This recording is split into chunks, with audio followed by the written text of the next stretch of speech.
Through the practice of observation and breaking it down, I found myself unlearning what I had become accustomed to. When I found myself observing in nature, I found myself engulfed with an awkward silence, and it was almost uncomfortable because it wasn't the same as being with people. But what I didn't know was how much I would learn from this discomfort. Finding a newness was exciting, and that doesn't happen often to adults. The silence reset my mind and therefore my heart, and I was able to listen with my senses.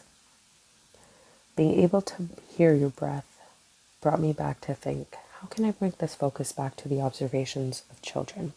I started with something small, being present and in the moment, focused on the what's that were happening, calming my mind when I rushed to the next step by breathing and focusing on my breath. The quote from Kimmerer made me think of coexistence.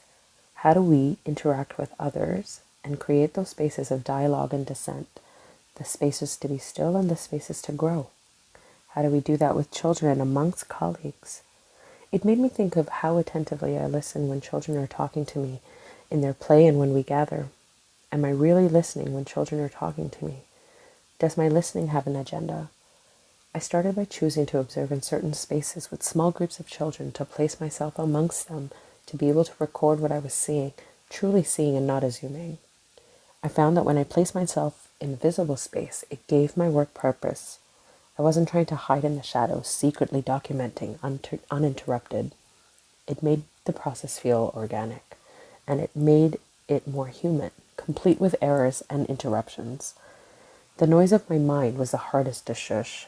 Bringing myself back to my breath, the ground I was standing on, the people I was surrounded by, helped me focus on the now.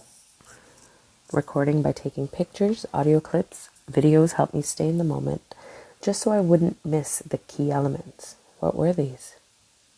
I was intentional, not accidental. The beauty of the everyday moments, not doctored to fit an outcome. Being present and mindful offered the children what they deserved, my complete attention, mental and physical. Observing and writing what I saw was easy. It was when I sat down to see what about the what's that it got muddy for me. The reason for these thoughts were the layers of thinking that were unveiling itself. It wasn't just about the what I had seen. It was about the theories of my observations, thinking about them from a multitude of aspects. I have been observing children at play for a while now, but what I was missing was the details. I had a general idea, or so I thought, of what was happening, and I was quick to name it, but slowing down and making note of the different things that were happening, that was a big change.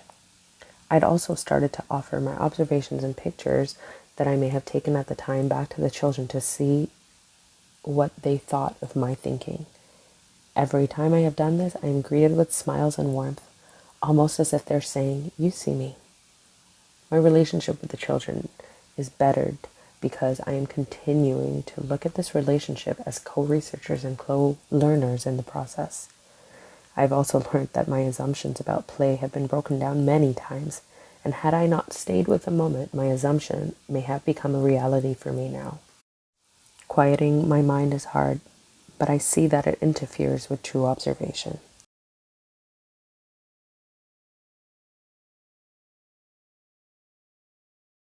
Over the years, subjectivity has found its way back where it belongs, in discourse.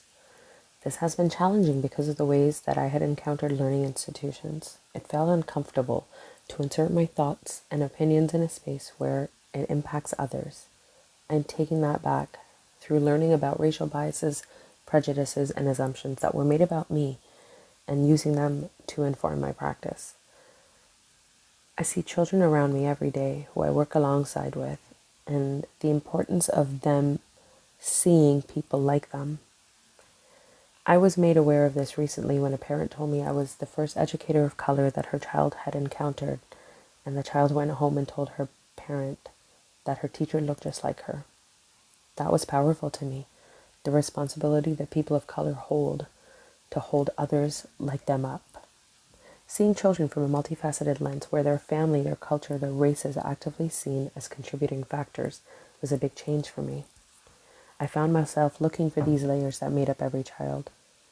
Reading through these pieces brought back many feelings, and I began to question the ways that impacted my childhood and it brought me back to the now.